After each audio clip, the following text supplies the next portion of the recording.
Okay, everyone, we're going to get started. For those that are in the back, if you wanted to come up closer and get cozy to the front, you're more than welcome. Just want to say welcome back, and welcome to our new people to the Drugs and Youth mini-series, What Adults Need to Know, the 4th session. My name is Rachel Abaza. I'm a public health nurse at the Brant County Health Unit and project lead for the mini-series. I'd like to take a moment to offer a land acknowledgement. Here at the Civic Center, we're on the traditional territory of the neutral Anishinaabe and Haudenosaunee people. Brantford is situated on the Haldimand Tract, land promised to 6 nations, which includes 6 miles on each side of the Grand River. We'd like to acknowledge the resilience of the 6 Nations communities that have lived here forever. As adults, we're here to learn and educate ourselves, to help support and nurture our children and youth in positive ways, to build resilience, to heal from issues of substance use in our community. So this week, it's National Addictions Awareness Week, which highlights ways to address harms related to substance use. This year's theme is a community of caring, all about showing how collaborating as a community makes changes happen, and you are all here tonight doing your part in that. So thank you again for coming, and it's lovely to see some new faces out tonight, and we also have our participants online at home, so thank you for joining Cozy at Home. So tonight's session is titled Treatments, where we're going to connect what we've learned in the past 3 sessions and dig into some deeper topics of treatment strategies, harm reduction, stigma prevention, and supportive involvement. This is the last full content session of the mini-series, where our final one will tie together what we have learned and then highlight more of our community supports and resources in Brantford and Brant County.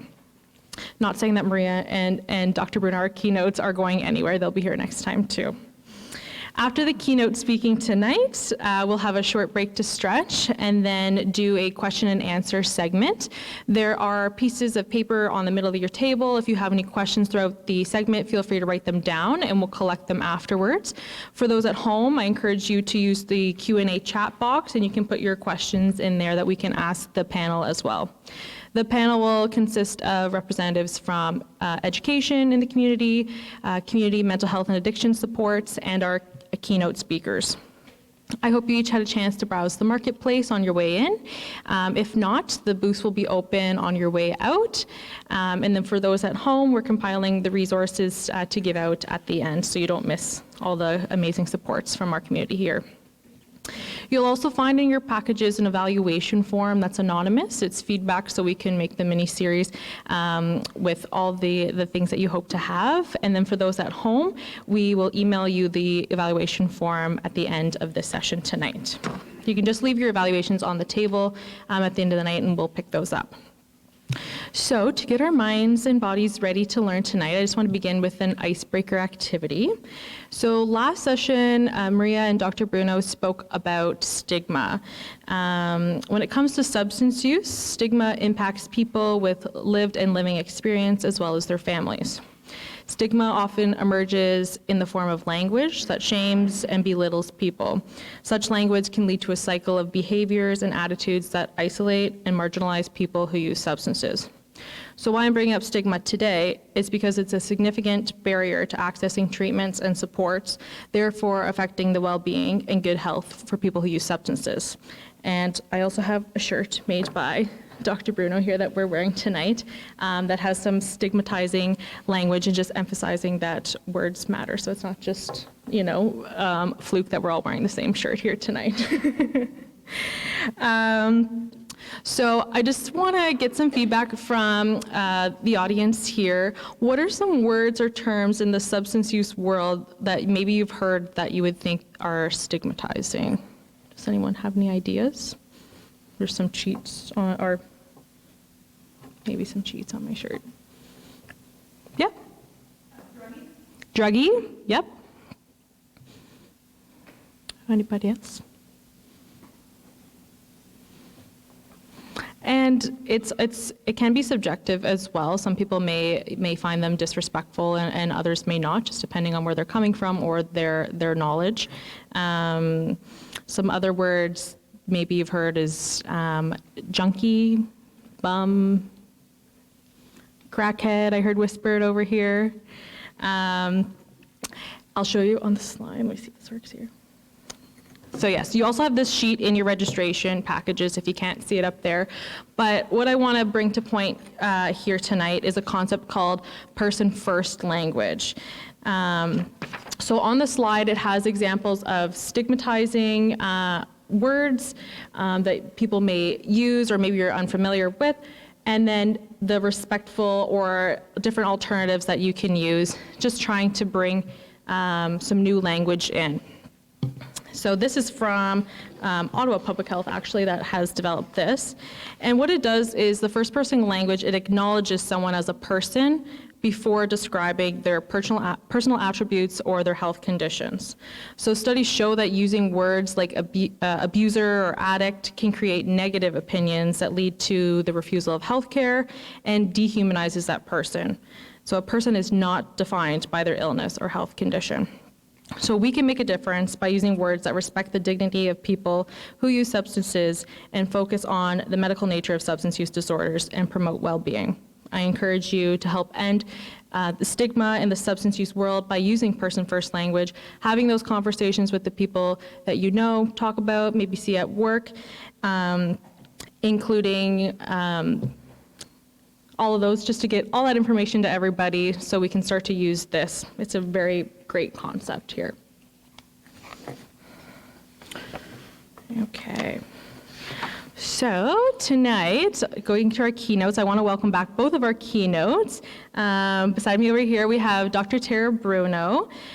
She's an associate professor at King's University College at the University of Western Ontario, focusing her research and studies on at-risk youth, substance use, drug policy, drug education, and elements of resilience. She's also co-author of the book, The Drug Paradox. She's a fantastic and successful academic and brings with her and shares her stories of dynamic family experiences of addiction and mental illness. Dr. Bruno has also been part of the development and planning of the mini-series and presented at our past 3 sessions of the mini-series. So with my deepest gratitude, I thank you, Dr. Bruno, for all your passion and hard work in this project. And beside her here, we also welcome back Maria Estrada. So Maria is a mental health advocate, a motivational speaker, and child and youth counselor specializing in mental health and addictions. Maria has dedicated her life to raising awareness about mental health as she has experienced a journey of self-advocacy, mental health diagnoses, addiction, relapse, recovery that she shares with us to help others. She is the recipient of the 2017 United Way Halton Hamilton Community Speaker Award and the 2019 Vicky Award for Shine In, Shine Out. Her story was also featured in Silk and Lawman's Unsinkable Project in 2019. We do express our greatest appreciation for having you back, Maria, here tonight, and working so hard and dedicated on this project collaboratively with Dr. Bruno. So I think that's enough from me. I'd like to welcome our speakers, Dr. Bruno and Maria Estrada.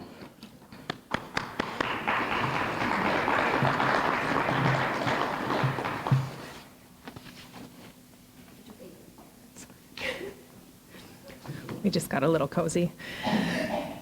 Welcome, everybody. I'm excited to be here, and I'm especially excited that I get to listen to Maria for most of the night tonight. So you'll get to hear a little bit from me at the beginning.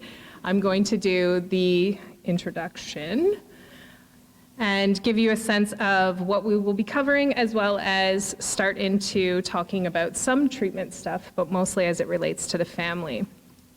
So in terms of an overview of this series, we're at the treatments part of the 5-part series, and we have covered lots of content in the past few sessions, and I hope that this week's session will help you build from those sessions that you've attended in the past, and if you haven't, hopefully you can have an opportunity to talk to either myself or Maria, or catch some of that on Rogers. So tonight is jam-packed, full of lots of good stuff, talking about treatment. And as with the previous sessions, we're going to sort of do a bit of a recap of the substance use continuum. And not in the sense that I'm going to necessarily go through all of the stuff that we've already covered on the continuum, but sort of position it with what we're going to talk about tonight. So this is the continuum that we've been using throughout the mini-series. And what I wanted to ask you from the outset is, how many of you have heard of the phrase hitting rock bottom? Lots of you. So I wanted to follow that with asking you what it means to you. What does hitting rock bottom mean? The point that they get to, the people that are using that, it turns them around. That's what I understand it. So something happened and they decided that I don't want to use anymore, I want to go on the road to recovery. So the point that they get to when they decide to change their substance use. Yes. Anybody else? All-time low. An all-time low? Anyone else? Those are great responses. So where do you think hitting rock bottom might fall on this continuum?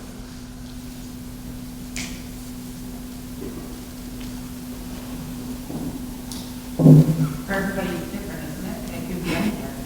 It could be at any one of the points. And so this is sort of the point that I want to make, is that it's kind of messy and it could happen at any one of these points where you've hit rock bottom. It could be the first time you use, when you've realized that that was not for you and you need to make different choices, and maybe that means you need to get out of a certain relationship or you need to talk to somebody about what has happened.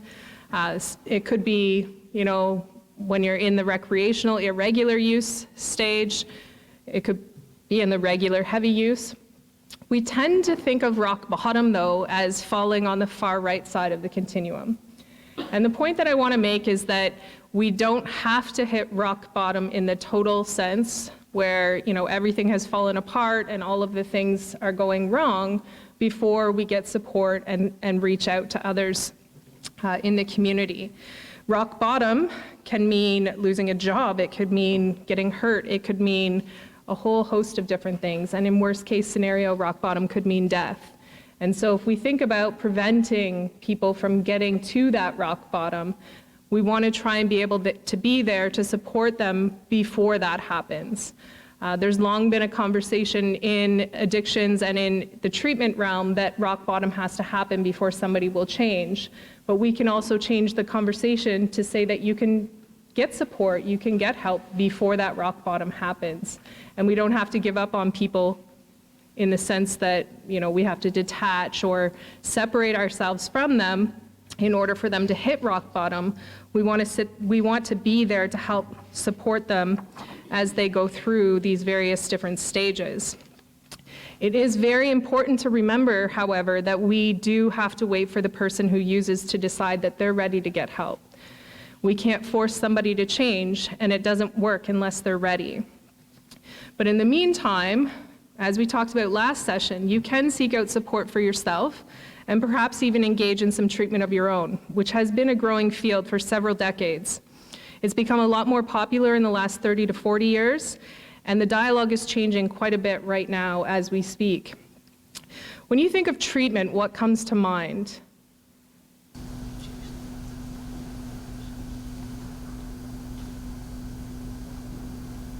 Counseling.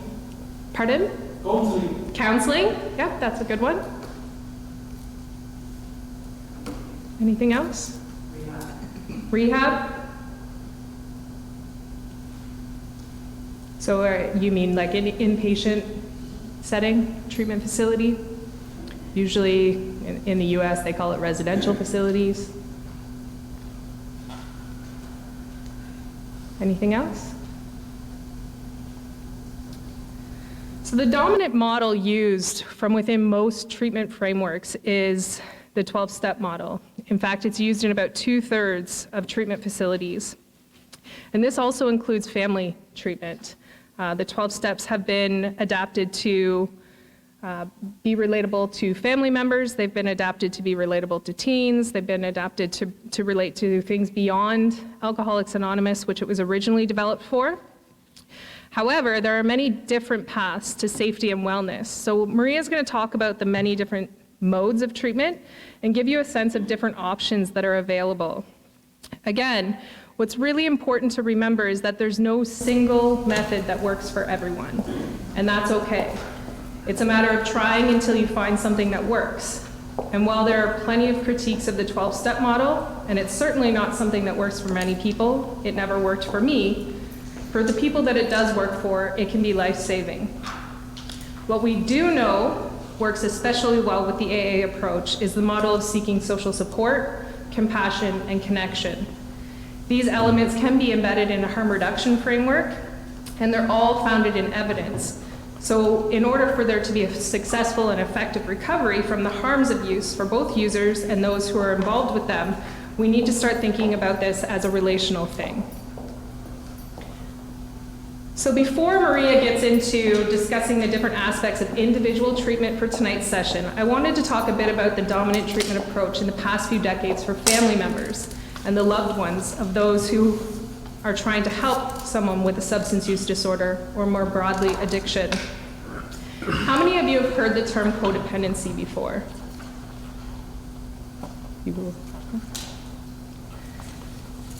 And what about enabling?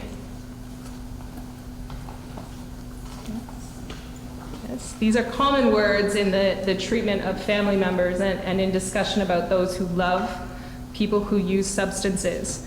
What do these terms mean to you?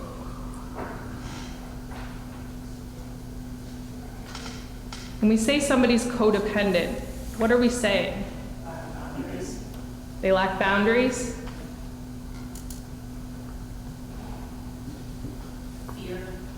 Fear? Anything else? Just for the record, codependent is the word on my shirt that I have crossed out. It's the word that I get all heebie-jeebied about. I don't get entirely heebie-jeebied anymore, but I did for a very long time not like that word. And I didn't like it for various reasons, and I'll tell you a bit about why. So codependency emerged as a way of trying to understand how family members of people with an addiction or substance use disorder are negatively impacted and may unknowingly contribute to a continued pattern of unhealthy substance use without using the substances themselves. One of the first attempts to provide support to family members was a self-help group called Al-Anon, which was founded by one of the wives of the original founder of AA. And so not surprisingly, it was founded on the 12-step model. And it argued that family members were also in denial, had lost control, and needed to fully examine why they would end up and stay in a relationship with someone with an addiction. It was argued that codependents exhibited similar behaviors to those who use substances excessively, except, and these are not my words, I'm just using the words and the language that was used, they were considered addicted to the person who uses, and thus needed to address their own issues of trauma and unhealthy behavior. This approach has dominated the treatment of family members and loved ones who are struggling to know how to deal with addiction. This was my experience of a residential codependency treatment program that I attended in my early 20s. As I've shared with some of you in past sessions, I've come from a long history of addiction and mental illness on both sides of my family. So codependency was not a new term, it was common language in our families. The whole idea of blaming and shaming somebody is what got me going about codependency. And I thought that by attending a codependency residential treatment, that I'd be better able to understand family addiction, and I would also be better prepared to build stronger, healthier relationships in my own life. This isn't at all what happened to me, and this isn't how I left feeling the program. In short, I felt like I was to blame for all of the toxic relationships that I had encountered and that I needed to accept the blame for this.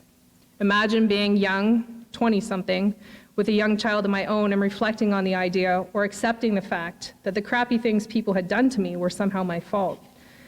Now, don't get me wrong, the counselors and the program were definitely in the right place and had a lot of tools that were of great value. And maybe that approach is what works for others. But I can assure you it didn't work for me. In fact, it only impacted my perception of myself, it changed my career trajectory, and it may have prevented me from helping my brother. So I guess it did help me in some ways, but not the way it was intended to. Now, It is no doubt important to recognize the negative impacts that addiction can have on family members and other close relationships. And to claim that family members are somehow responsible for or contributing to the problems persisting because they're trying their best to support is not the answer.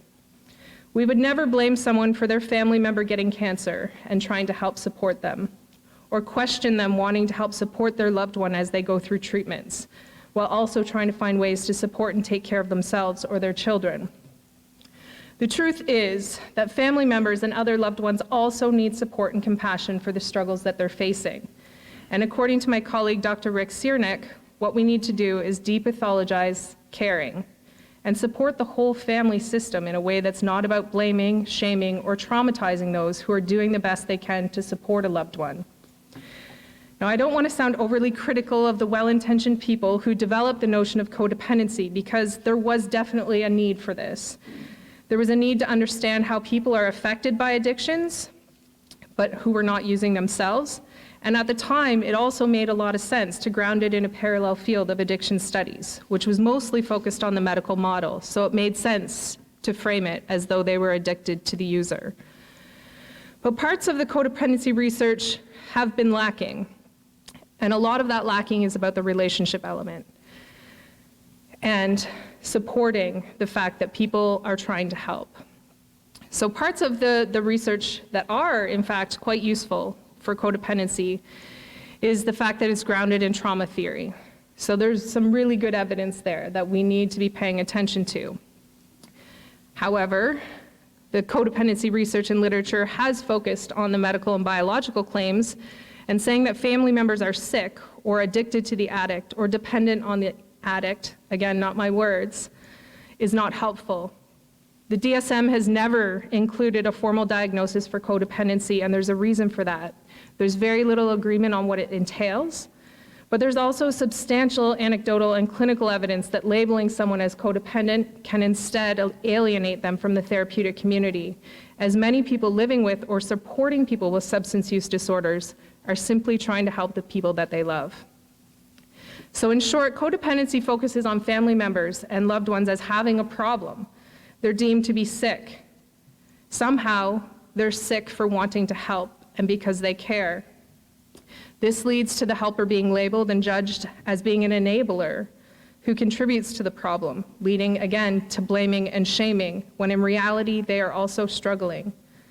Ultimately, the focus is on the codependent enabler to fix their own issues, accept the blame, and detach from the user. But a newer alternative to this concept is called prodependency. And prodependency was a term coined by Dr. Robert Weiss. And what he's attempting to do is shift the way that we think about this and reframe the issue around building healthy attachments and relationships.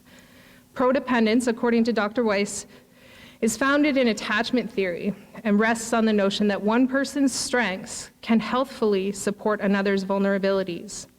Unlike codependence, where it's believed that family members and support people are somehow unhealthy themselves and contributing to the addiction, prodependence sees those affected by addiction in families and other close relationships as doing what we naturally do as humans when someone is struggling. We try to find the best way to care for ourselves and support the person who uses. So from this approach, family members and loved ones are seen as humans trying to help and support, rather than being pathologized. They're seen as a vital support for the person who uses, which we know improves the chances for recovery and reduces harms. This new approach draws on the strengths of the family and loved ones and does not blame or shame them for caring. The focus is on finding healthy ways of building and maintaining an attachment or a connection with the person who uses. Loving prodependently requires support, guidance, and informed help, some of which we've tried to provide the foundation for throughout our sessions in the past few months. But there are also many other wonderful supports available in the community, many people who've attended these sessions here willing to help and discuss the issues at hand.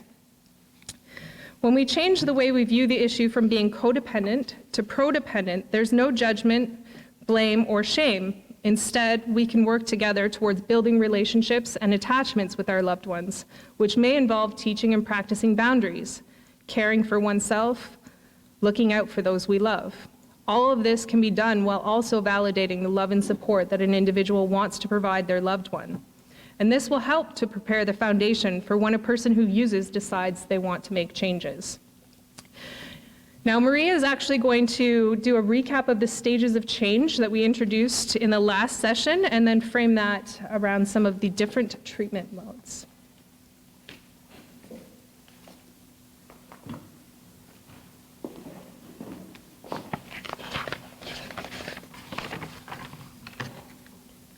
Oh, got too excited. All right. So just to go again and recap everything, the stages of change. So there is that pre-contemplation where that person is not really thinking that they may have a problem, but potentially could seek out supports. The contemplation piece is when they are identified that they do have an issue, maybe we'll take some action towards it, we're not sure. It comes to the preparation mode as well, where we start to actually seek out supports, be more actively involved in recovery and their healing journey. The action, again, continues for that person to potentially maybe seek out treatment, such as rehab, detox, and other things that I'll be sharing with you tonight. And then the maintenance piece is where that person continues to stay in their recovery for a certain amount of time, continues to work on it, actively engages in maybe going to therapy, going to AA, CA, NA, any type of groups like that. And then, although, yes, it's kind of in a circle, the stages of change are very different. Like I shared last time, for a long time for myself, I had no problem. I was in denial that I had a problem. Yes, everybody else could see that I had a problem, but that wasn't necessarily something that I was ready to deal with. And then I kind of jumped into the action mode once I hit my rock bottom of what that looked like. And then I went back into relapse, and everything just depends on the person and where they are currently. With the topics that I'll be touching on in regards to treatment, the stages of change will start to make sense to see where they could fit. I do want to say everybody is their own individual, so all the things that I will be talking about is an overview. Not everything will fit for one person, and it definitely didn't for me. There we go. Does anybody know Brene Brown? Yeah. She is great. I highly recommend you look her up, read some of her books. It's phenomenal. She is well known for her research on shame and vulnerability, which is we're going to watch the video and hopefully you're able to enjoy it. It's one of my favorites and I could rewatch it a billion times.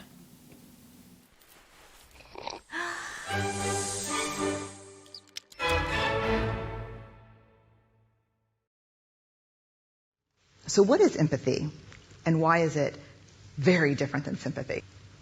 Empathy fuels connection. Sympathy drives disconnection. Empathy, it's very interesting. Teresa Wiseman is a nursing scholar who studied professions, very diverse professions where empathy is relevant, and came up with 4 qualities of empathy. Perspective taking, the ability to take the perspective of another person or recognize their perspective as their truth. Staying out of judgment, not easy when you enjoy it as much as most of us do. Recognizing emotion in other people and then communicating that. Empathy is feeling with people. And to me, I always think of empathy as this kind of sacred space when someone's kind of in a deep hole and they shout out from the bottom and they say, I'm stuck, it's dark, I'm overwhelmed. And then we look and we say, hey, you can climb down. I know what it's like down here, and you're not alone. Sympathy is, ooh, it's bad, no, you want a sandwich? Empathy is a choice, and it's a vulnerable choice, because in order to connect with you, I have to connect with something in myself that knows that feeling. Rarely, if ever, does an empathic response begin with "at least." Yeah. And we do it all the time. Because you know what? Someone just shared something with us that's incredibly painful, and we're trying to silver lining it. I don't think that's a verb, but I'm using it as one. We're trying to put the silver lining around it. So, I had a miscarriage. Oh, at least you know you can get pregnant. I think my marriage is falling apart. At least you have a marriage. John's getting kicked out of school. At least Sarah is an A student. But one of the things we do sometimes in the face of very difficult conversations is we try to make things better. If I share something with you that's very difficult, I'd rather you say, "I don't even know what to say right now. I'm just so glad you told me." Because the truth is, rarely can a response make something better.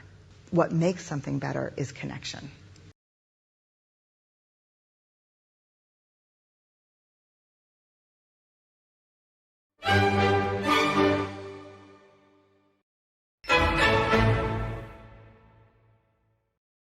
Okay, so I want to start talking about shame and guilt and what does that look like, what the difference are. So shame is, I'm a bad person. I have done something wrong, therefore I'm bad.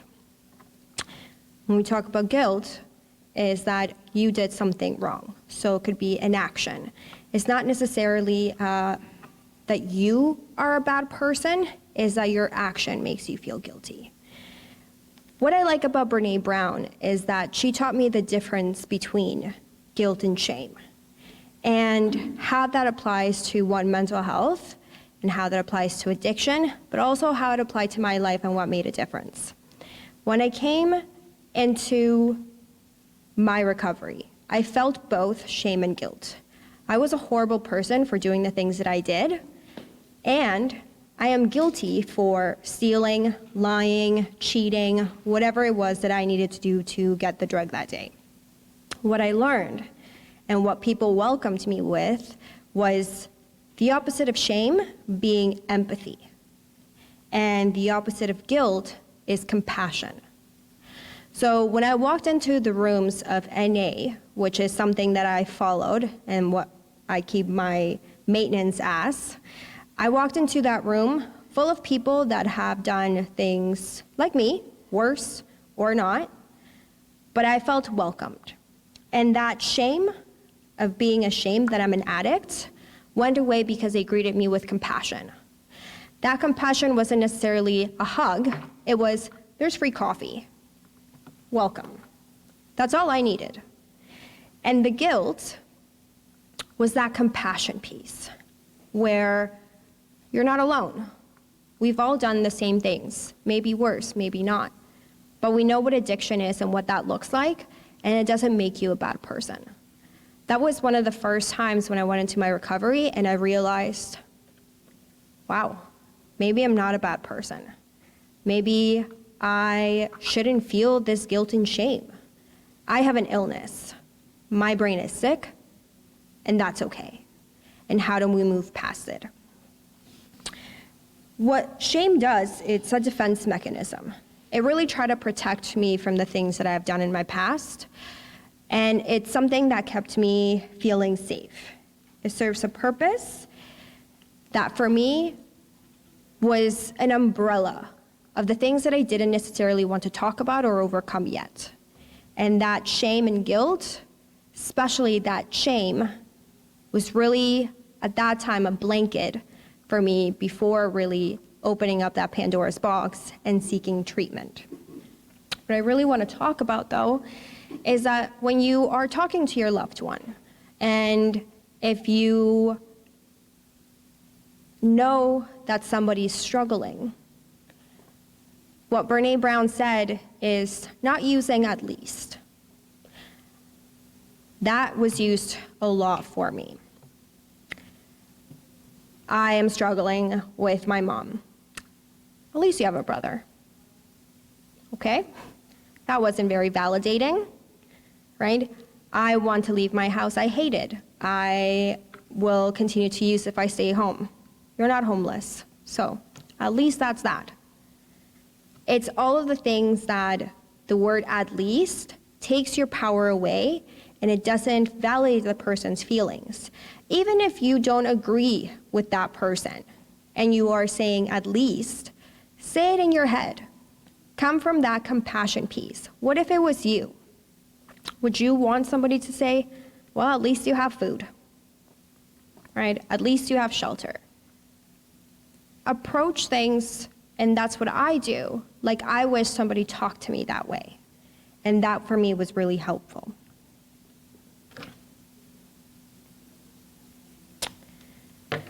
So what we are going to be talking about, and I know it's a lot, and I will try to make it as fun, I guess, as I can.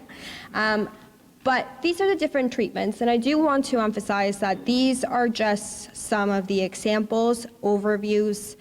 The things that I will be talking about may not apply to everybody, or they may not be ready for that. I'll be talking about motivational interviewing, CBT, DBT, trauma-informed approach, harm reduction, rehabilitation, detox, treatment, and medication.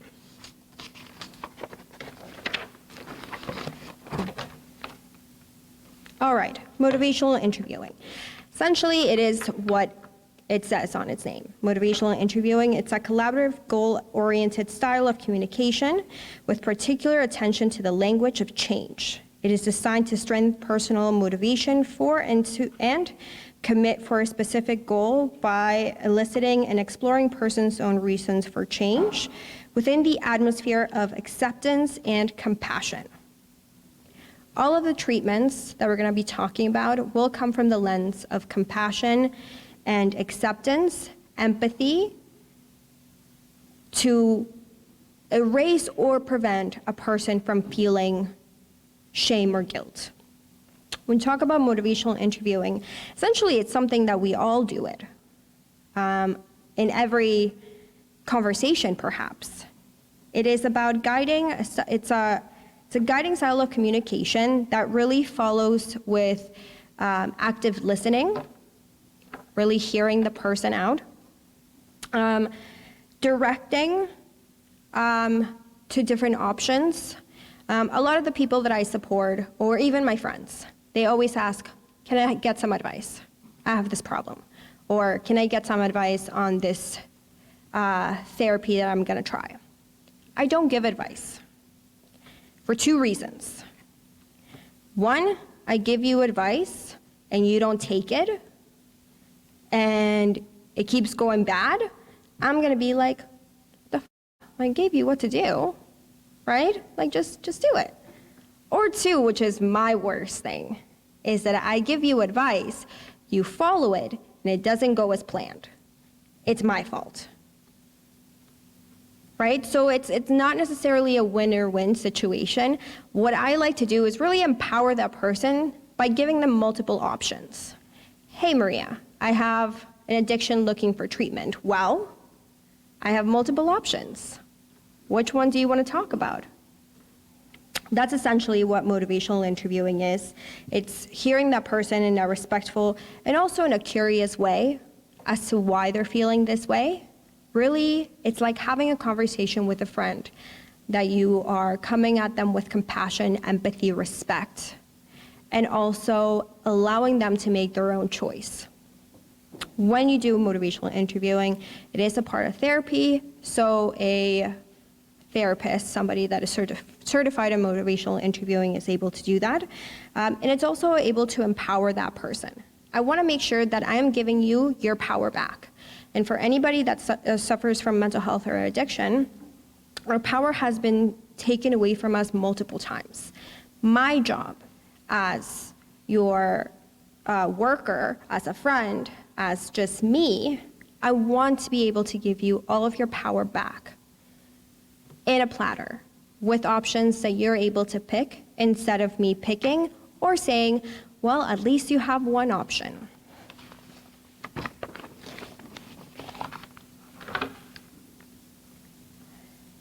CBT. Everybody familiar, recognize this? I see some yes, but those from the community workers. I know you all know it. All right, so cognitive behavioral therapy. Essentially, this is the model of it. Our thoughts interact with our behaviors, then interact with our emotions, and they go all the way again. It's really about, I feel like one of my thoughts is I need to use because I'm going through withdrawal. My emotion could be feeling overwhelmed, can be feeling anxious, irritable because I'm going through withdrawal. My behavior could be acting, irritable, or my behavior could follow with taking the substance of my choice. And then it goes into a cycle all over again. With CBT and what the treatment usually involves is learning to recognize one's distorted thinking and how it creates problems. I always say I am the greatest at catastrophizing everything, which is a cognitive distortion. Because if I have a paper cut, it will be an amputation.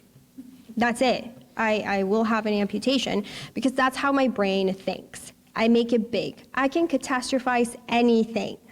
You tell me, I will do it. But that's a cognitive distortion. Sometimes an example of cognitive distortion is, oh my God, somebody's looking at me right now. They hate me. They hate what I'm saying. Well, that's not necessarily true because I don't know what you're thinking. Can't read your mind. That is a cognitive distortion called mind reading. Most likely you are thinking about, yeah, the salad was really good, or, oh yeah, she's talking about this, oh, the meatball's so good, because that's what I'm thinking about.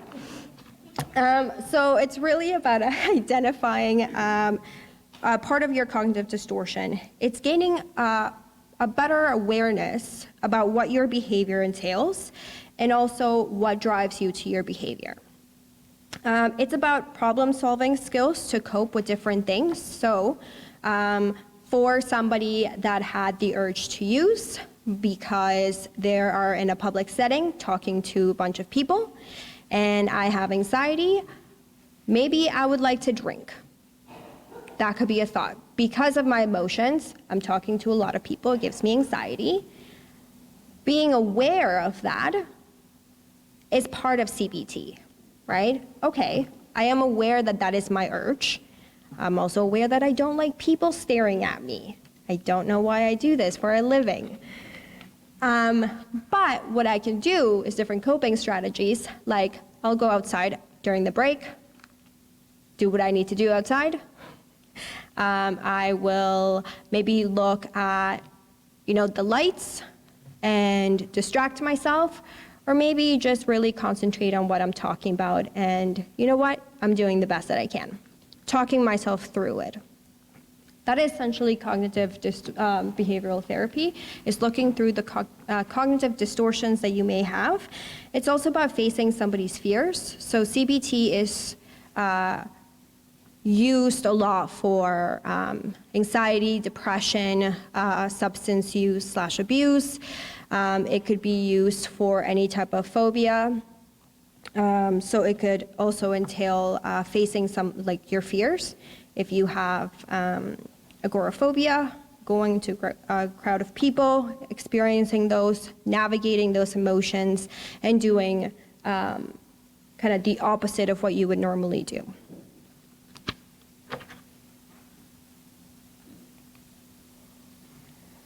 DBT, dialectical behavioral therapy. That is one of my favorite. It's a treatment that I personally have been using for ever, thanks to my therapist. So dialectical means it's combining the opposite, so opposite ideas. It really focuses on people accepting their own lives and their behaviors, as well as helping them to learn on how to change their lives, including their unhelpful behaviors. So DBT has 4 pillars that you go through. It's also about a year-long treatment. It includes one-to-one therapy, group therapy, homework, like every therapy includes homework and things that you need to do out in your real world. And it also talks about 4 different pillars of DBT. One of them is mindfulness, so being aware of the present moment without judgment. A lot of us practice or may have heard of meditation, about bringing yourself to the present moment. That is being mindful of what's happening. So if I'm feeling really triggered and I disassociate because I'm in a crowd full of people and I have anxiety, I like to focus on, okay, this is where I am right now. I'm currently being mindful about what's happening. Maybe start to breathe and kind of ground myself into the present moment. Emotional regulation is really big for people that are in recovery and as well as other mental health issues. So it's really understanding and reducing vulnerability to emotions. So like I said before, one of my diagnoses is borderline personality disorder. So I feel things really, really big, like really big. It's described as a 3rd-degree burn. So if you add that to addiction as well, that involves a lot of intense emotions. It could be a lot of cravings that I'm having and I can't, really talk myself out of it, or I'm feeling really, really irritable and my anxiety is really big and I need to have a drink or 2 or a bottle like right now. I'm not able to regulate my emotions. So with DBT, it's about coming together and seeing what the middle ground is. For individuals that are struggling with addiction, it's a black and white thinking, right? I need to use all the time or I'm abstinent. But I can't because I need to use this all the time. Where's the middle ground? Could be harm reduction, right? Could be going to detox. What is that middle ground of that continuum, right? It doesn't have to be all or nothing. I need to use, otherwise I'm gonna die, right? I need to use or I'm gonna kill myself. Okay, well let's find a middle ground to these big emotions that you're trying to experience or that you are experiencing. A different part of the model is the stress tolerance. So when you're going through a crisis, it's about accepting it and figuring out how to de-escalate yourself from that. I know that for myself, when I go through a big change in life, because I don't like change at all, like I hate it. And my feelings get really overwhelming and then I start to panic because God forbid something changed. My first go-to is always, I need to drink. Like, this is why people drink. And, well, that's not why people drink, first of all. People drink for multiple reasons. And also trying to regulate my emotions and figuring out some distress tolerance skills. One of the things big in DBT is using the TIP skill, so about temperature, intense exercise, practicing muscle relaxation, and a different P that I never remember, but you should probably Google it, because that's what I do. I should know it by now. But I like to do the intense exercise, so I'll have a dance party with my dog as a coping skill. He does not like it. He does not have a choice. And I go outside in the winter just in a t-shirt for 10 seconds, and that will calm down my limbic system. And then interpersonal affective skills.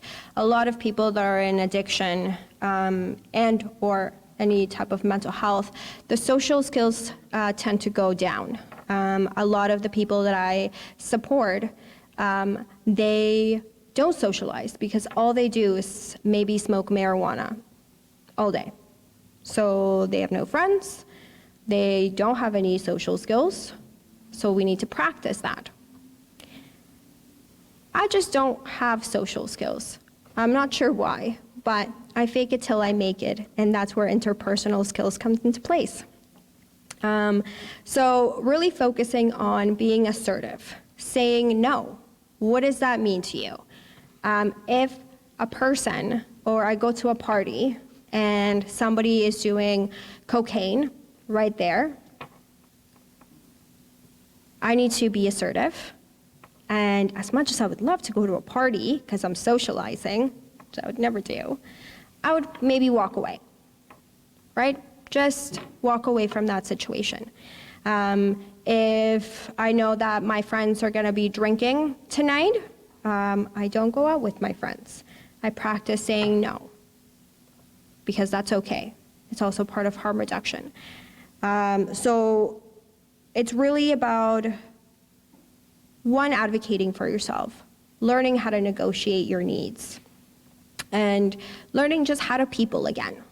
All of that is part of DBT, and that's why the pillars are so important, but it takes about a year to learn. Or, like me, I think I've been in therapy for like a decade. I'm still learning, and that's okay.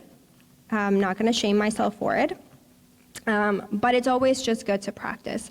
DBT is something that's worked for me in regards to not only my addiction, but most of my mental health is treated with dialectal behavioral therapy. Trauma-informed approach. So the 4 R's. So it's realize, recognize, respond, and prevent re-traumatization.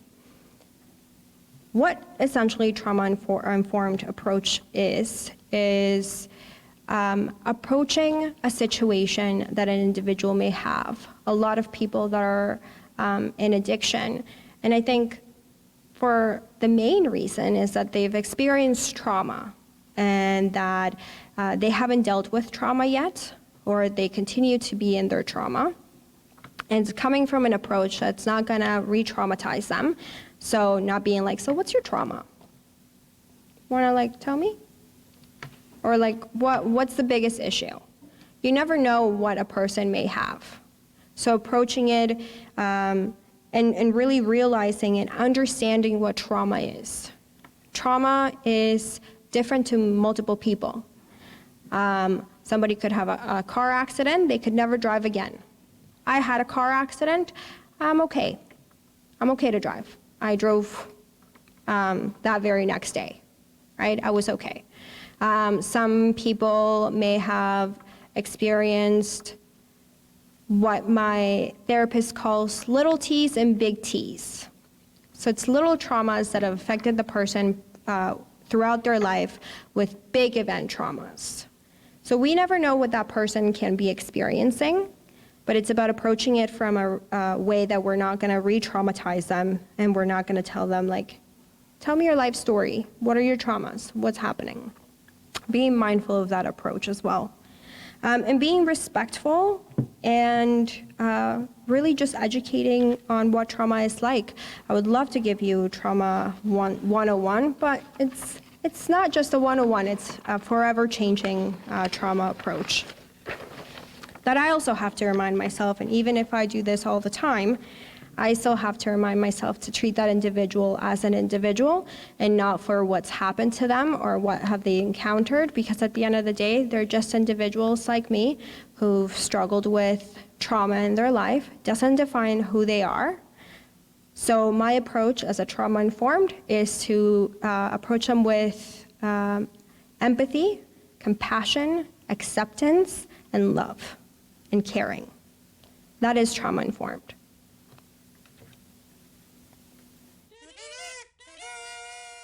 Look, you're smart, you're cool, and you don't want to die, so you do things to reduce the harm of the risks you take. That's called harm reduction.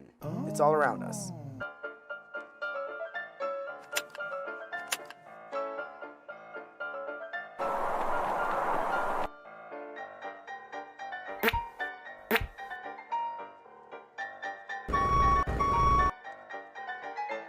Taxi! Harm reduction is common sense. It stops people from being injured and dying from things that are preventable. It saves lives, it saves money. It's smart. Here's a fact. Last year, 47,000 people died of drug overdoses in the United States. Because you're smart, you know these deaths are preventable. But here's something you may not know. Some kinds of prevention don't work.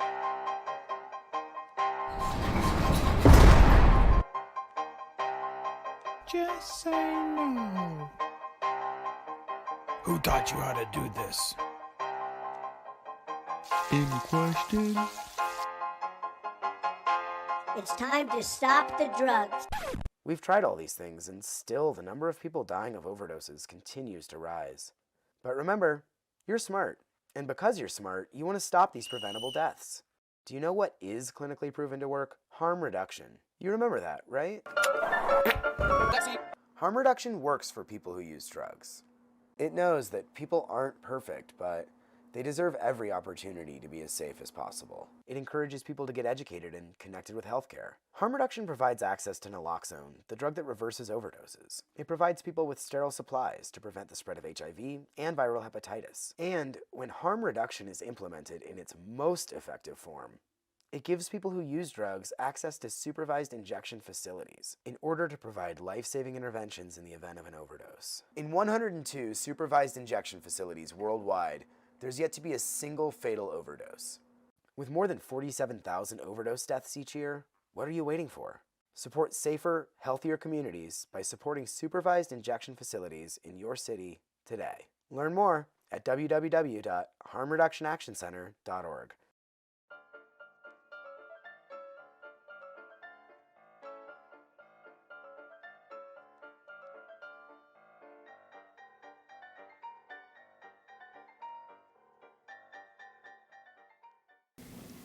All right, harm reduction is one of my favorites. Not because I've used it, I also used to be a harm reduction worker up in Halton.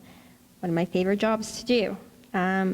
So harm reduction, a lot of people may think that it's enabling somebody because we're handing them out paraphernalia, whether that is new needles or pipes, things like that. The reality is that we are preventing that person from getting HIV or getting an infection because they used a really old needle, or overdosing because they didn't have naloxone kits. So, and also harm reduction we use in our everyday life, right? We put a seatbelt or you should all be wearing seatbelts to prevent you getting harmed in a car accident. It's something that we use in our day-to-day lives to keep us safe, so why not transfer that to addiction and making sure that person stays safe? Part of harm reduction in Canada, and I'm not sure if a lot of you are familiar with, is Insight in Vancouver. So it is our supervised injection site that it has been the longest in Canada. It's in Vancouver.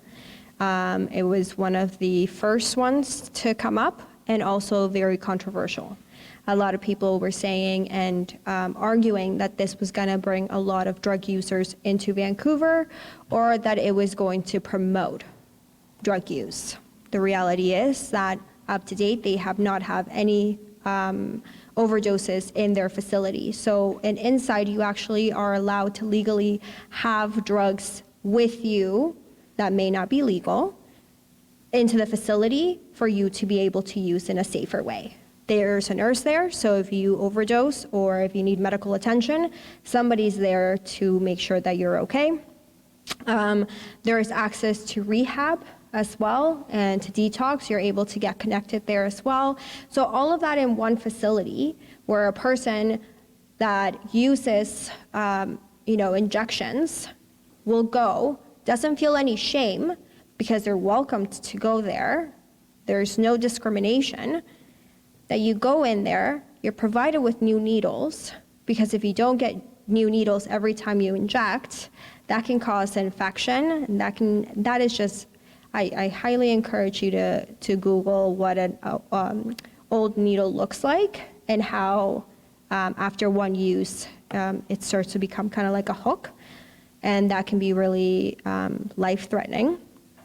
It also uses the person to just feel safe, knowing that they can take a certain amount and support will be available to them. They're becoming more and more popular in Canada, But a way of harm reduction as well is in Portugal, they have legalized a lot of drugs because it's stated that it reduces 1, incarceration, 2, addiction, and 3, overdoses. And it is true. And it's not like you can go into Portugal with like tons of cocaine. It's still very regulated. However, you're not going to be, put in jail for carrying a certain amount. So Portugal is one of the first countries that have done that, and Canada wants to follow because research says that it is working quite well, as well as you're able to get more support and treatment with that law as well. So that's how harm reduction, so it does work, there's evidence around it. When we talk about, like that shaming piece, right? Just say no. Well, I mean, I wish, but like I couldn't before until I started my treatment, right? Now I can say, hey, I'm not gonna go to that party, but before, I couldn't say no. I needed my drug, because otherwise something bad would have happened to me. So that piece of like just say no is very stigmatizing and very, it's shaming that person. Back in when I was a harm reduction worker, our t-shirt said, just say no, but it's on like knowledge. And we would walk around with our shirts that just said no, right? So it's like knowledge, be aware of what's happening, educate yourself. What drug are you using? What do you need for that? We used to walk around with kits regarding like cocaine kits and crack kits and different needles and safer sex kits, right? It's like we're trying to make sure everybody's safer because safe is abstinence, right? So if you don't want to have kids, abstinence, right? Or if you don't want to get an STD, abstinence. I'm not saying that kids are like, they're not harmful. But it's kind of being aware of that, right? So a lot of, I remember parents, when we used to hand out condoms to teenagers, parents would always be mad, like, oh, you're handing my kid condoms, like you're promoting sex. I'm like, well, no, because they're gonna have sex anyways, with or without you knowing. Maybe let's just be safer in preventing A, B, C, and D, right? So they're like, oh, okay, that makes sense. Naloxone kits, we provide naloxone kits, which I'll talk about later. I'm not saying, hey, here's a kit, go nuts and use, and if you overdose, you can use it. I'm saying, I'm sure you're gonna use, maybe your friends are using, you could probably use, have a naloxone kit just in case. I'm not promoting it, I'm not encouraging it. Let's be safer with your use. That is harm reduction.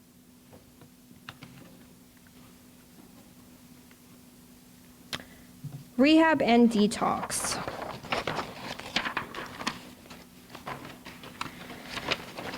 All right, so what is the difference between rehab and detox? So essentially, detox is what it states. So it's about detoxing that substance from your body. So it takes about 3 to 10 days to do so, and you do have to go to a facility so you can be supervised by a nurse and a doctor, just because you will go through a lot of withdrawals. Also reduces pain and discomfort, lowers the stress and anxiety,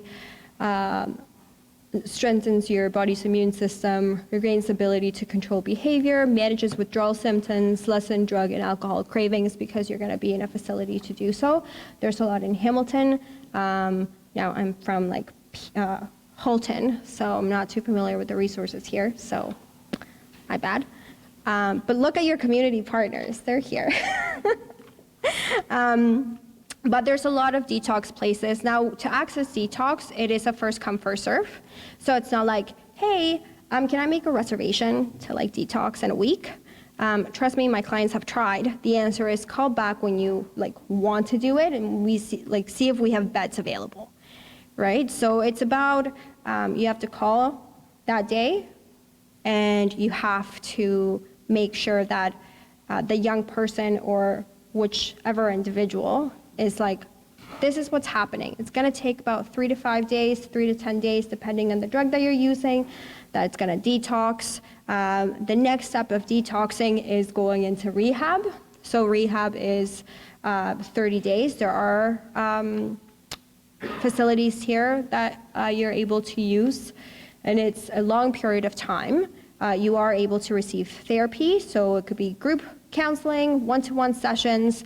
Part of rehab is that you do have to go to AA or NA once a day, and they will take you to that.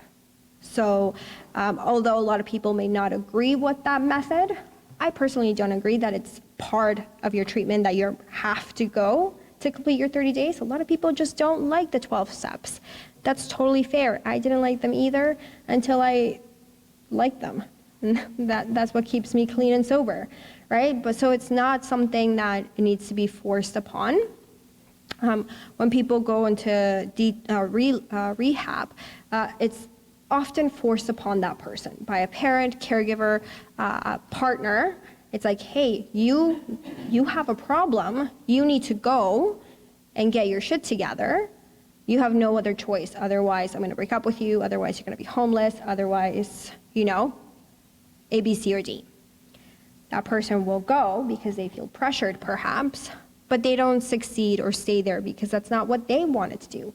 Maybe they're not ready for staying in a 30-day facility, going through the process of really, one, being clean and sober, which is very, very difficult, and also opening up that Pandora's box. We all use for a reason. Even if you're a casual user, even if you have one glass of wine a day, you have a reason as to why, right? It could be like your kids are like yelling, or work is hectic, your dog's barking, so you're like, I just need a glass of wine. Other people could be like, a traumatic thing happened to me, like I got into a really bad car accident. That is their trauma. They can't cope with that event without a substance. So it's really being mindful that you will have to open up about all of these things. Rehab is also about rebuilding themselves and really figuring out as to what to do next, right? Rehab does give you an opportunity to be able to plan, to be able to plan what your 30 days are gonna look like afterwards. So you will be connected with community resources. You will maybe check in with a nurse practitioner, maybe go to a psychiatrist appointment, get connected with A, B, C, and D, so you're able to kind of follow through with whatever that you are needing. It's also really an opportunity for people that are going there willingly to be vulnerable to what's happening to them. It's also being aware that regardless if you go to detox or rehab, you are very vulnerable to relapse. And that is the reality of it. I think everybody is vulnerable to relapse.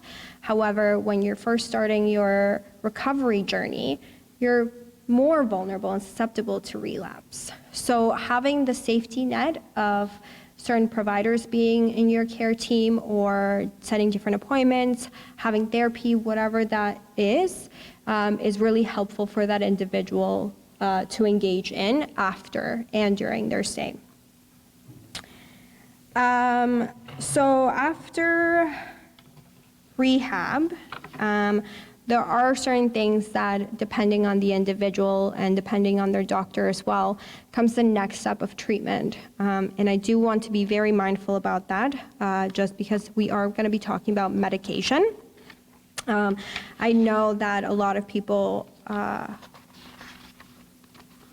sometimes hope for medication, or they're searching for a magic pill. I haven't found one yet, so if I do, I'll make sure to distribute that. But there isn't a medication that is going to be like a cure for people, right? But being mindful, I am not a doctor. She is a doctor, but not that type of doctor. I'm not a doctor, I'm not a psychiatrist, I'm not a nurse practitioner, so medication is out of my realm. I'd like to respect that. I like to stick within my grounds. However, I am mindful that medication is sometimes part of treatment. I do want to say, for detox,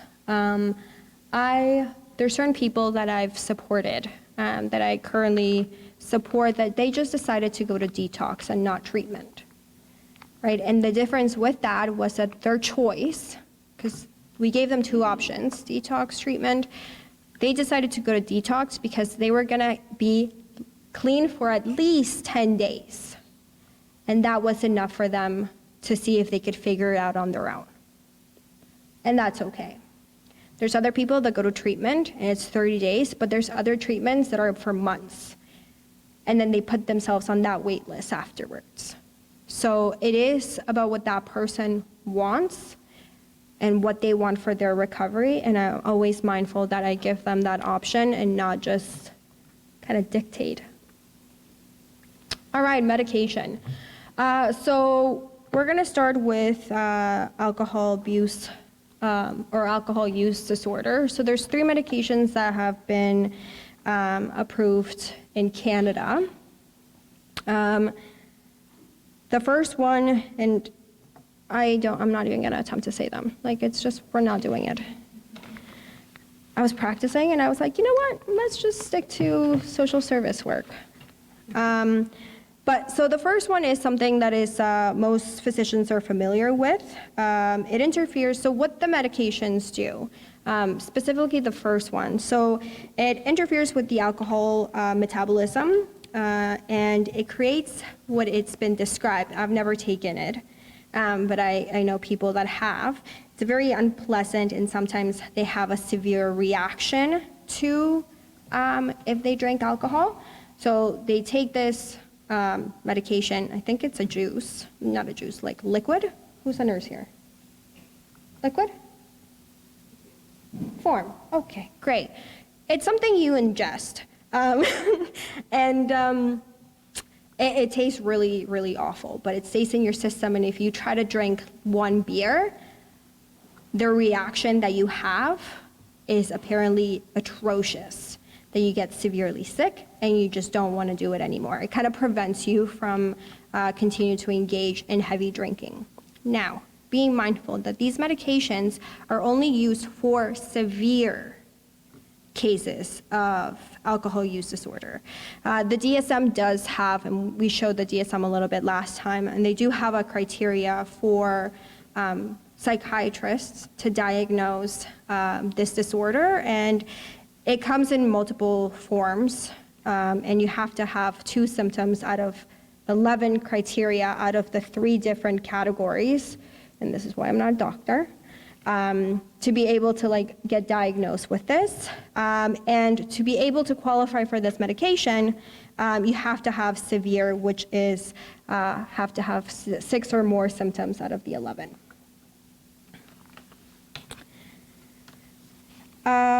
So for the medication, it is effective in prolonging the abstinence if you're taking it in a daily and supervised way. Ooh.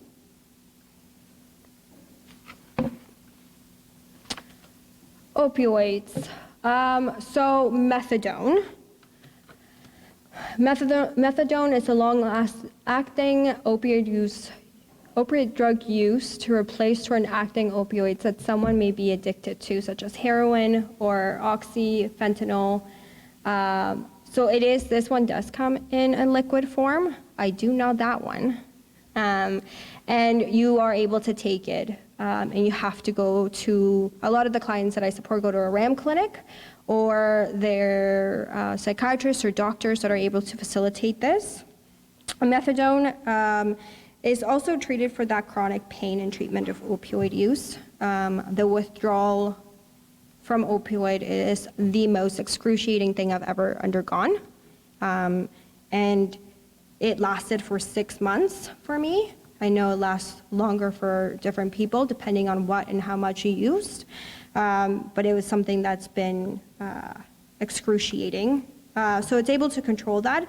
And it is regulated by the controlled by the Drug and Substance Act, which is great to know. And it's actually, it is expensive depending on where you are.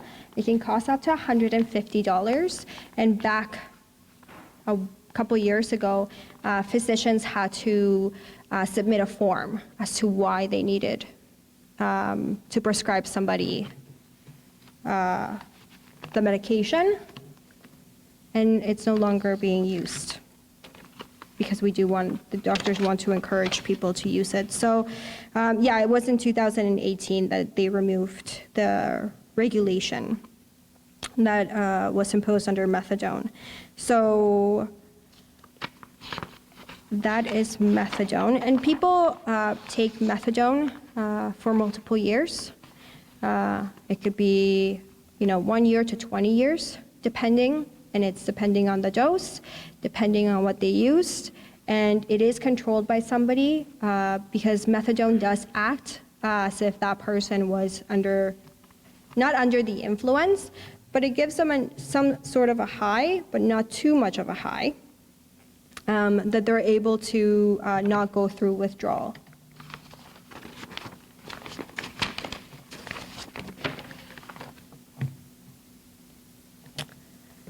Naloxone.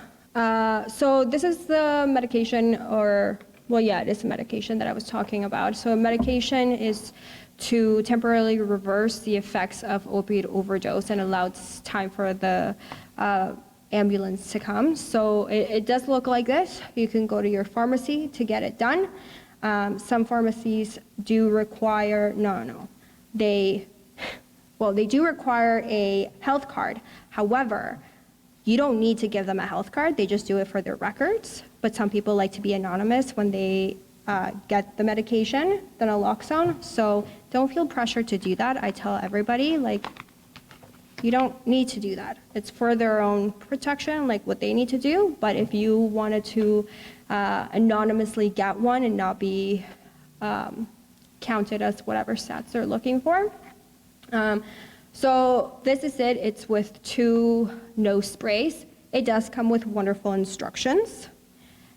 Super easy to do. If somebody that you know or you're walking by and they appear that they're overdosing, what you're just able to do is, it's a nose spray that you just kind of shoot up. And there's 2 just in case. It does no harm. A lot of people, because sometimes when this happens, you don't necessarily know what that person's taking. So you're not going to be like, hey, are you taking opioids? Before I give you this. So you are able to give this to whoever person is overdosing. The only thing, it won't cause any harm if they are using any other substances, so it won't cause harm. It gives you enough time to call the ambulance and for them to come. That's why there's 2. However, we recommend that you just do 2 because right now with fentanyl and the fentanyl crisis and overdose, there's fentanyl in everything, and we can't necessarily know how much fentanyl is in something. So what we're discovering is that 2 of these sometimes is not enough, and people need to do 3 of them or 4 of them for it to reverse. When they come back, when the overdose is reversed, they go through withdrawal, and it's a very icky feeling. So that way it gives you time for the ambulance to come. Naloxone was introduced, since 2016, it's available free through the pharmacists, and you're able to collect that. And we also have the Good Samaritan Act, which is that if you do naloxone or anything like that to somebody that is overdosing, they can't come and sue you for like whatever. You're trying to be a good human.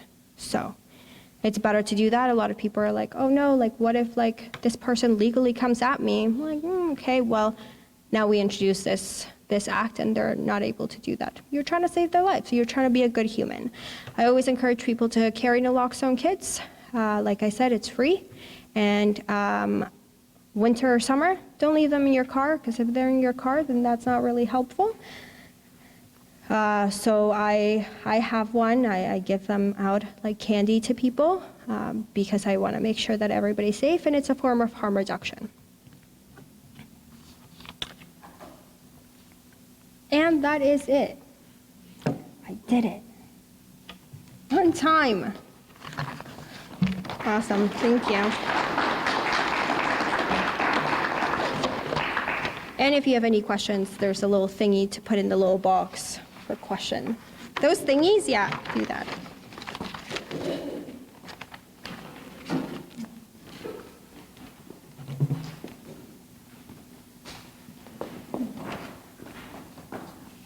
Okay, wonderful. You two, thank you so much.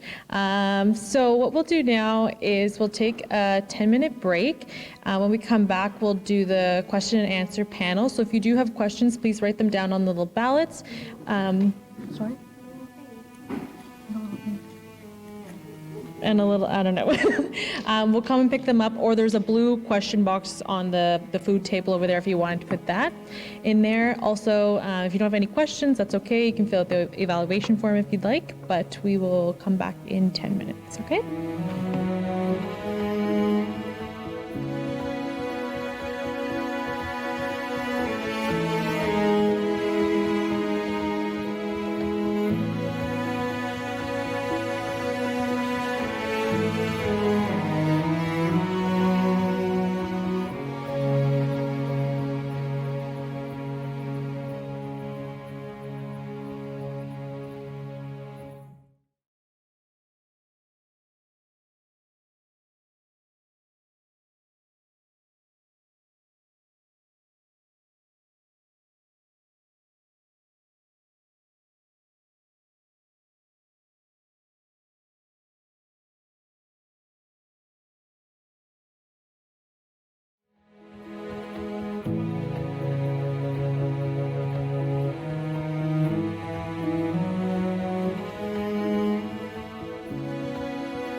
Okay, everyone. We're going to tune back in here and start with our Q&A. I'll get started with just some introductions here of who's on our panel tonight. So first in front of me here, we have Clarissa James from St. Leonard's Community Services. Welcome, Clarissa. Beside Clarissa, we have Charlotte Branton from Woodview Mental Health and Autism Services. Thanks for coming back, Charlotte. And then we have Jackie Boyer. She's from the Grand Erie District School Board. Beside Jackie, we have April Taylor from the Brantford Haldimand Norfolk Catholic District School Board. It's a mouthful for me every time. Welcome back. And then we have some familiar faces we heard from earlier tonight, Dr. Tara Bruno and Maria Estrada. Okay, so we'll get started here. Our first question is, what can we do in the community to address the culture of stigmatizing language, even if we hear it after the resources and education have been given? Does anyone have any answers? Maria?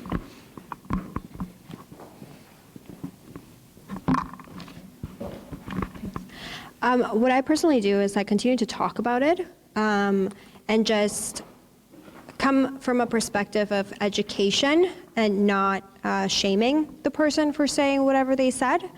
I remember when I was in college, I was at a party and somebody was like, oh my God, this DJ is so bipolar, because he kept like changing the music so often. And I'm like, well, that's stigmatizing to somebody that struggles with bipolar. So then afterwards, I'm like, hey, you know, like, do you know what bipolar is? And they're like, oh, it's just an expression. I'm like, well, no, it's actually like an illness, and it's not something that we should just throw around just to say that somebody keeps switching, tracks. So in that education moment, or sometimes I will wear shirts like these, which sparks a conversation, and I'm happy to just engage somebody in those conversations. So if we continue to do that, and if we continue to educate, that will plant the seed in that person. It may not change them right away, or it may not even face them, but if we continue to talk about the stigmatizing language that individuals suffer that are from like mental health and or addiction, I think that's very important, and I do that in my personal life, my professional life, because I know it's really important for me not to feel like I'm being stigmatized. I'd also like to add that we need to respect people and their words that they use to describe themselves. So one of these examples is Maria, who refers to herself as an addict, which is entirely acceptable for her to do. What is not acceptable is for me to refer to her as an addict or call her something that would otherwise be stigmatizing without first having a common agreement about using those words. So part of what we need to appreciate, or at least be aware of, is that there are people who use those words that have power and mean something to them. And if they want to use it, we can't and shouldn't tell them to stop using those words for themselves. We as community members and allies need to work to change our language and be respectful of what other people want to use in their own self-descriptions.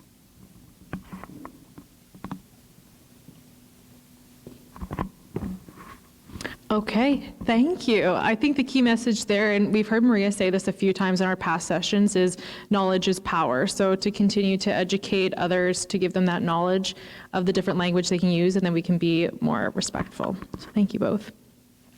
The next question is, what are some common coping mechanisms to use or teach when someone threatens to use again? Whichever. So that's a really good question, and something that we get a lot on what kind of things we can do in the moment to help cope with these intense cravings or urges that might come up.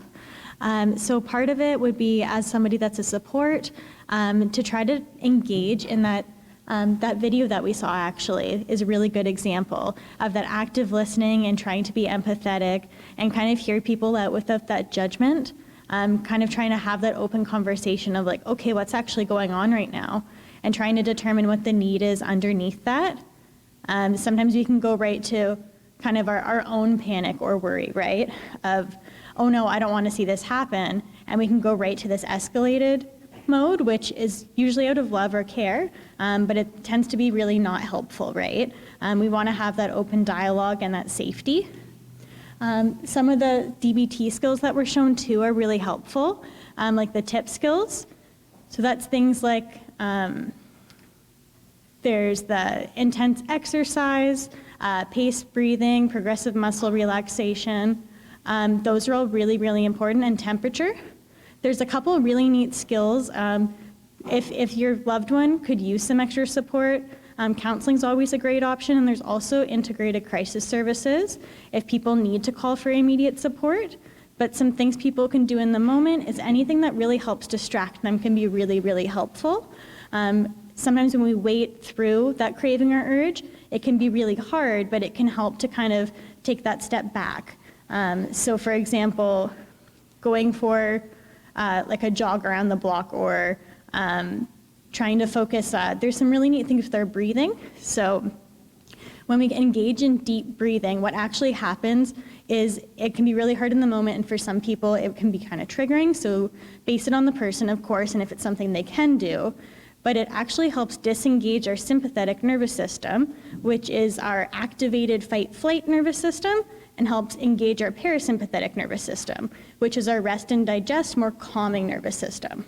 And the reason that happens is when someone has a survival response, they automatically breathe shallowly, right? Like if we were running away from a bear, we would be breathing in our chest.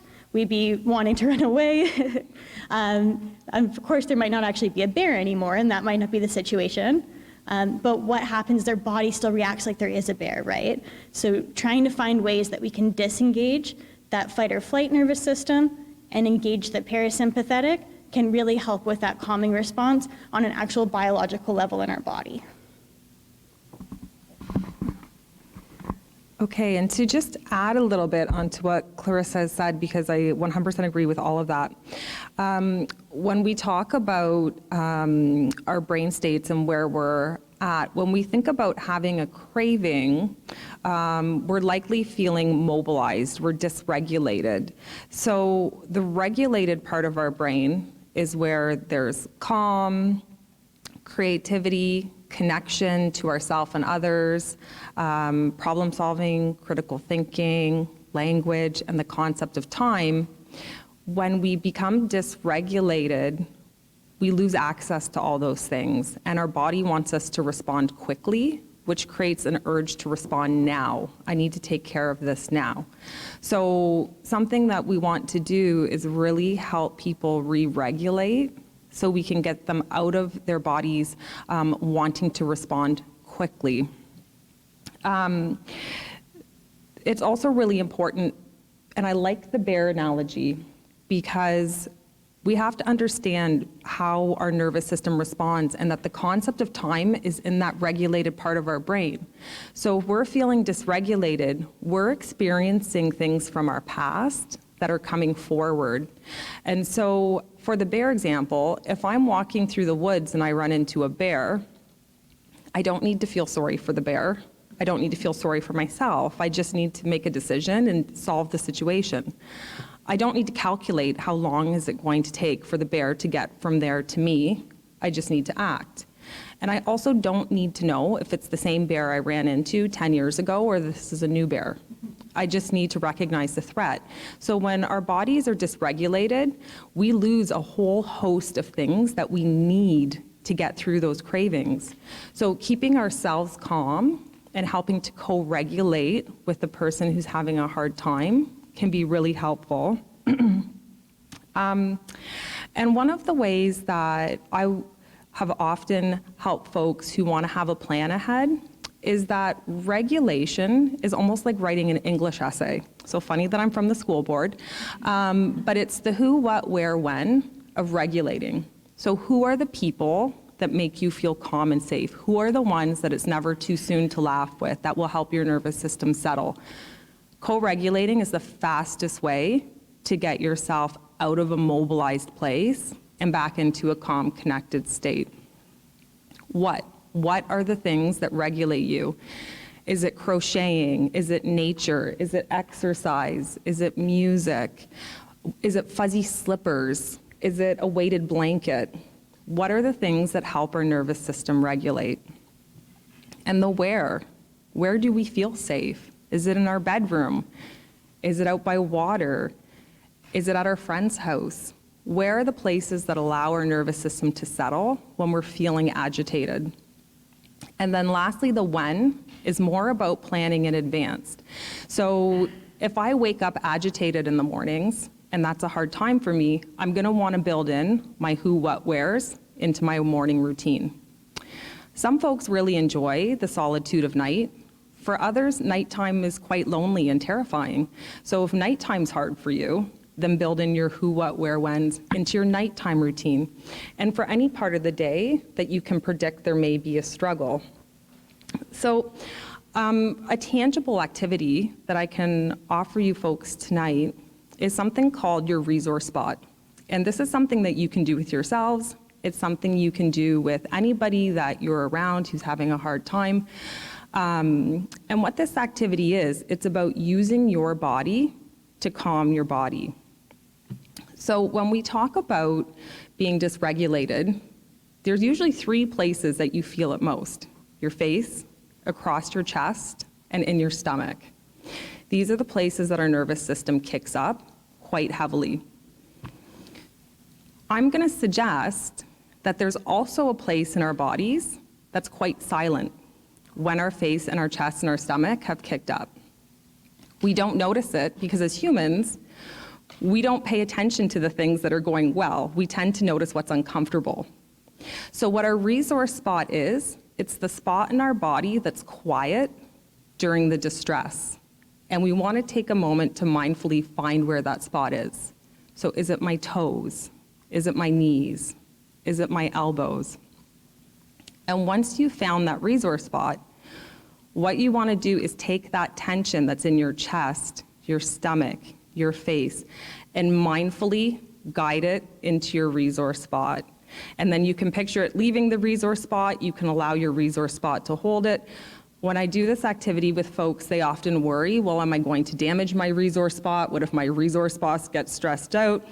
And I assure them your resource spot has been with you your entire life through everything you've ever experienced, and it's quiet right now. You won't damage it. It's always quiet, and it will be there to absorb your energy.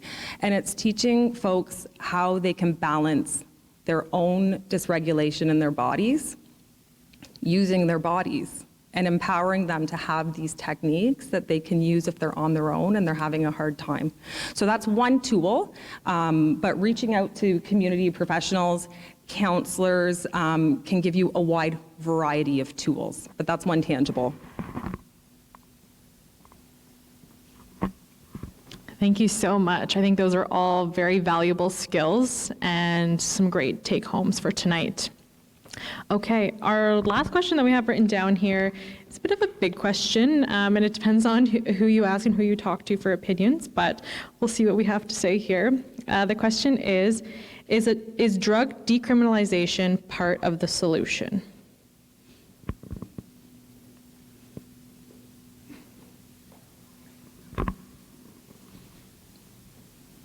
Did you want to say something? Sorry.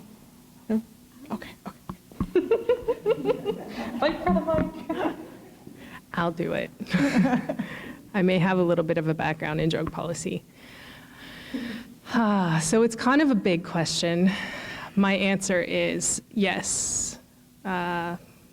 Decriminalization is part of the solution. There is no reason why we need to criminalize people for substance use or substance use disorders. That said, it should not just be a blanket solution that gets done the way Portugal did it. It should be done methodically. It should be done based on evidence. As we work towards decriminalization, which I strongly advocate for, not only as an academic, but as a person who has seen family members be charged, imprisoned, there are lots of reasons why we need to move away from the current criminalization model. And Portugal's model, though it has been widely successful in its country, we are not Portugal. We are a different country, and we need to take different cultural considerations into account before we would go forward and just blanket change the policies. One of the things that could be done, at least in the immediate term, is decriminalizing certain things that we know are having a much greater harm than they are posing benefits. And one of those areas that is being explored quite heavily in British Columbia and Quebec is the decriminalization of opioids and other substances, mostly because we're finding that in order to have a productive solution to the issues, we need to stop making it about people being bad or about people needing to be punished. These are people who need help and they need support, and the criminal justice system doesn't provide that. So to say that decriminalization is the solution, what I need to clarify there is not that I'm saying that there isn't something else we need to do in conjunction with the change in policy. There definitely would need to be supports and resources in place and a much broader plan than to just change the law.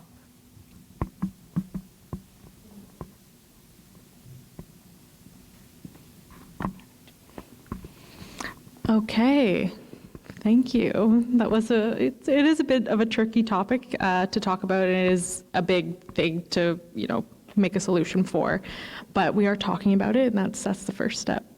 Does anyone else have any questions to ask the panelists? No? That's okay. Well, I just want to say thank you to all of our panelists here tonight. Those were amazing answers and responses. And to our keynotes, thank you for presenting tonight. I hope they all left you on a positive note, as they did for me. We have our final session of the mini-series, session 5, on December 14th. So that's 2 weeks from today. I hope to see you all back. Bring a friend. If you can't come in person, you can always participate online.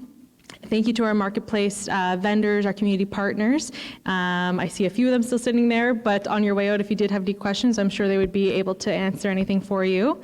And again, thank you to everyone organizing and bringing this to life tonight, and for you being here. And have a great night and get home safe. Thank you, everyone.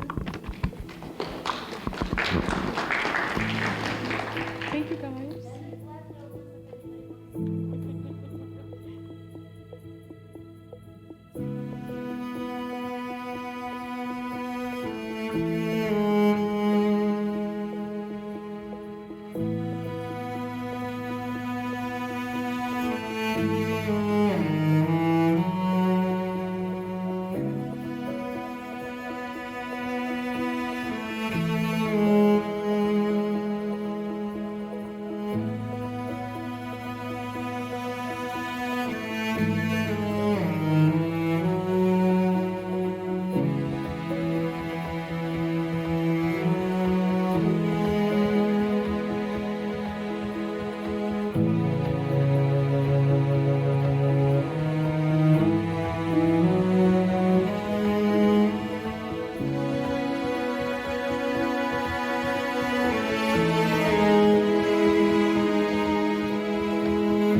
you.